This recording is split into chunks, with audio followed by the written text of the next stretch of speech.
Welcome to the presentation of the transmit media of the network. And as we know, in the OSI reference model, there are 7 layers. And at the bottom, it's the physical layer. In the network media that we discussed in this chapter, just located in the physical layer. Okay. And the objective of this chapter, first, is to list the network medias nowadays widely used in the network, and then explain the mechanisms of the network device, how to use the network media. Okay, now we just look into the topology.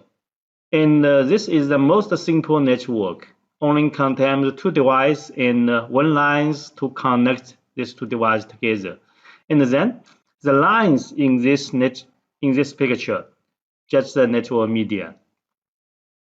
And in nowadays enterprise network, there are different type of network medias, such as the twist pair cables, coaxial cables, optical fibers, and in our WLAN we just use the radio waves. Okay, and now this is a coaxial cable. Okay, we can see in this picture there are 2 types of cables. Okay, these cables, one is called 10^2 and another is called 10^5. And the 10^2 have a small diameter, and the 10^5 have a bigger diameter. So the 10^2 we usually call the thin axial, and the 10^5 we also call the thick coaxial. And the thin coaxial can extend a small distance, that's 185 meters longer, and I think about the 200 meters. And the 10^5 can extend a longer distance, that's 500 meters. Okay, and these 2 coaxial cables can connect by different connectors. The thin coaxial use the BNC, and the 10^5 use the type N connectors. Okay, and the coaxial cables nowadays is seldom used.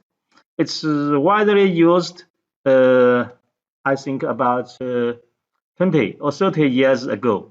Okay, because the coaxial cable only supports 10 megabps. Yeah, the 10^2. In the 10^2, the 10 means 10 mega. Okay, this is 10 megabps. Of course, nowadays in our enterprise, they are seldom use 10 megabps Ethernet. Okay.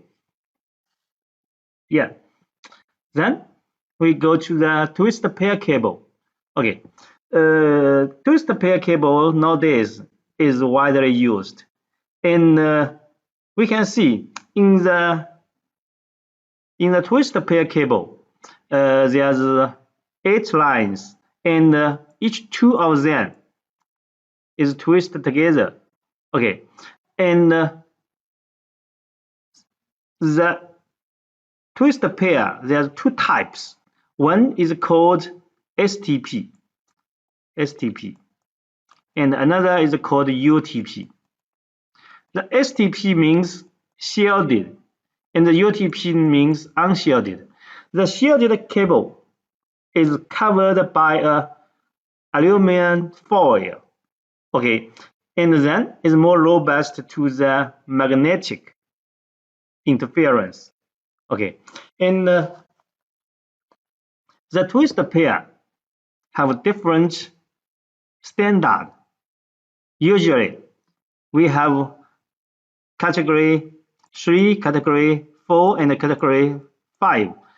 Each category means different qualities to carry signals. And we can see that's the 10 base, that means the 10 megabps signals. 10 megabps signals can carry on cat 3. Okay, and 100 megabps can carry on cut 5. And 1000, that's the 1 giga. 1 giga bps can carry it on category 5E. Okay, we can see that's the bigger number. That means higher quality. Okay, and each can have the same distance extended. We can extend the 100 meters of the twist pairs. And the twist pair use a connector we called RJ45. Okay, use this connector to connect to the PCs, to the switch, and to any device connected to the network. Okay, and this is a twist pair. And another is the fiber, the optic fiber. And nowadays, the fiber is also widely used. And the optical fiber can support higher speed than twist pair. We can support, of course, 100 or 1 giga. And nowadays, there's 10 giga, 40 giga, okay, and 100 giga.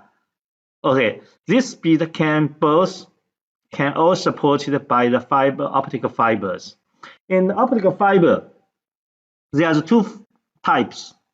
One type is multi-mode, and another type is a single mode.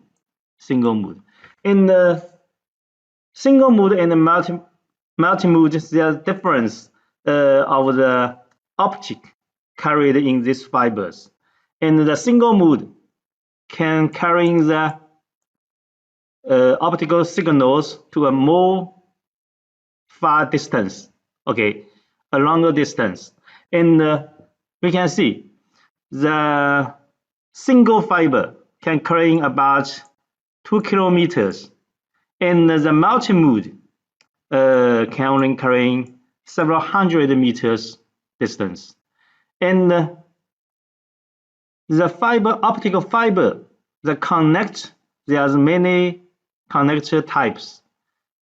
This we called SC connector. This is a big square connectors. And this we called LC connectors. This is a small square connectors. And these 2 types, okay, we called FC connectors.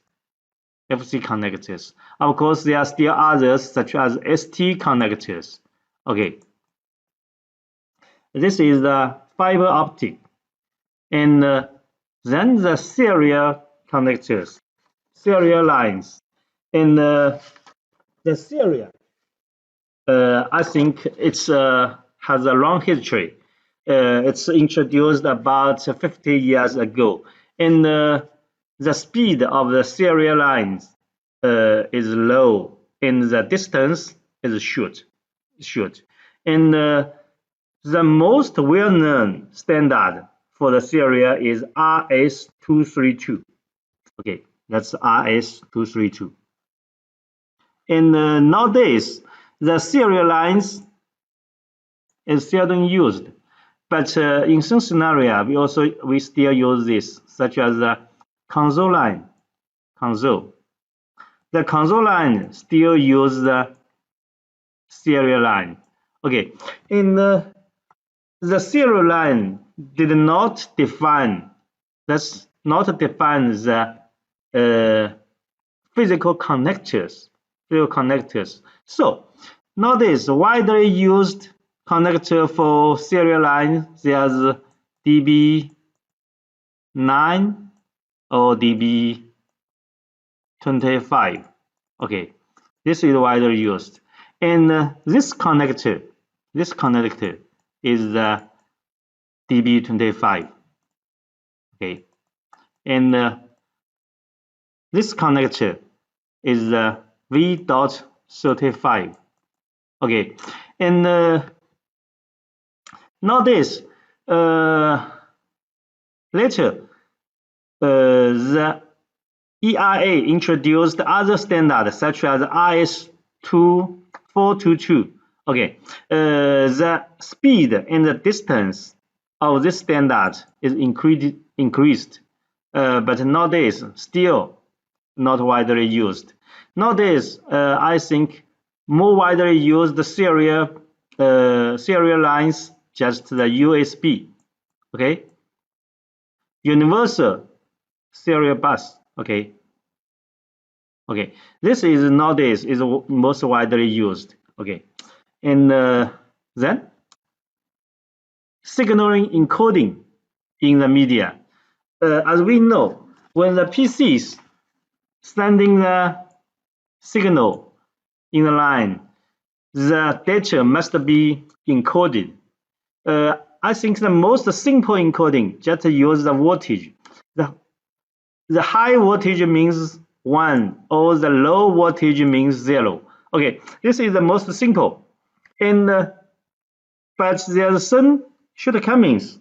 Okay, for example, if there's a series of ones, then it's a high voltage. Okay, and then because the clocking of the sender and of the receiver is not, I think there's a deviation. Okay, that's not exactly the same. So if there's a serial ones, and then, for example, the number of the ones, for example, sending 20 ones, and then when the counting of the receiver maybe make a mistake.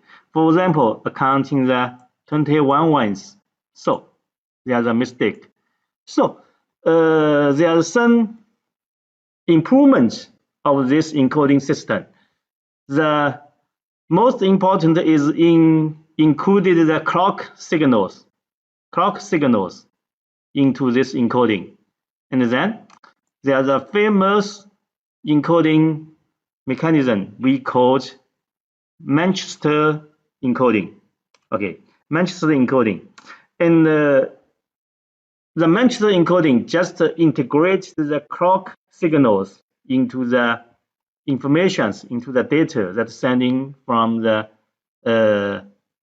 sending part to the receiving part. Okay, and of course there are still other encoding mechanisms. Okay, such as NZRI. Okay, and 4B/5B and so on. Okay, and then the network device, how to use the media. Okay, in our LAN, we usually use a shared media, okay, such as Ethernet. Then all the device is connected to a shared media. Because this media is shared, so when two devices sending the signals at the same time, then these two signals collision, okay, collision, and then the receiver cannot hear the signals clearly. So in this domain, that's only one device can sending out signals at one time. Okay, this we call collision domains. In the collision domains, we must have a mechanism to make sure at one time only one device can send the signals. This mechanism we called CSMA and then CD. Okay, of course this is an abbreviation. The CS means carrier sense. MA means multi-access. That means there's many devices can connect to one media. Okay, that's a multi-access. And then the CD, that's the collision detect. The carrier sense means that when the device wants to sending data to the media, then first should to sense the carrier, sense the media. If there's other device sending, if other device is sending, then hold. If other device, no other device is sending, then I can send out. Okay, of course, this is the avoidance of the collision, but this cannot make sure no collision will happen because if the two devices want to sending out and then carrier sends and no one is sending, then they send the data at the same time, then the collision still happened. So the device should detect if the collision is happened. If the collision is happened, then they will hold back, and then wait a landing time, and then sending again. Okay, this is a mechanism we call the CSMA-CD. Okay, and then the duplex mode. Okay, in this network, the two devices and they are connected by one line. Then, of course, the data must be sending and receiving from each other. Okay, but then there are two modes. First is the half duplex. Half duplex means only one side can sending data at one time. Yeah, I can sending and I can receive, but when the other part is sending, I must hold. Okay, and then when the other side is finished sending, then I can begin to sending data to the other side. Okay, this is the half duplex. Then another mode is the full duplex. The full duplex means both sides can sending out the data at the same time. Okay, when the other side is sending, I can still sending out the data. That's a full duplex. No collision will happen in a full duplex media. Okay, and then we go to the end. Of course, there's three questions. Okay, first, what media can be used by gigabit Ethernet? Okay, as we have listed, can coaxial cable support? No, coaxial cable can only support 10 mega. Okay, that's a 1,000 mega. We can use the twist pair. Of course, the twist pair have different qualities. To supporting the gigabit BPS, okay, we must use the Cat 5e. That's the higher than Cat 5e. Okay, of course, there's the Cat 6. Okay, category 6. Okay, and of course, the fiber, both the single mode fiber and the multi-mode fiber. Okay, and any other? Okay, just this. Okay, what is the collision domain? The collision domain means a network segment. That's in this segment, only one PC, only one device can sending out at one time. If more than one, that's if two or more than two devices sending data at the same time, then the collision will happen. That's the signals will be destroyed. Okay, this is the collision domain. And what is the purpose of the CSMA-CD? The CSMA-CD is to provide a mechanism for device in a collision domain how to use the network media. Okay, this is the end of this chapter. Thanks for you attending my presentation. Goodbye.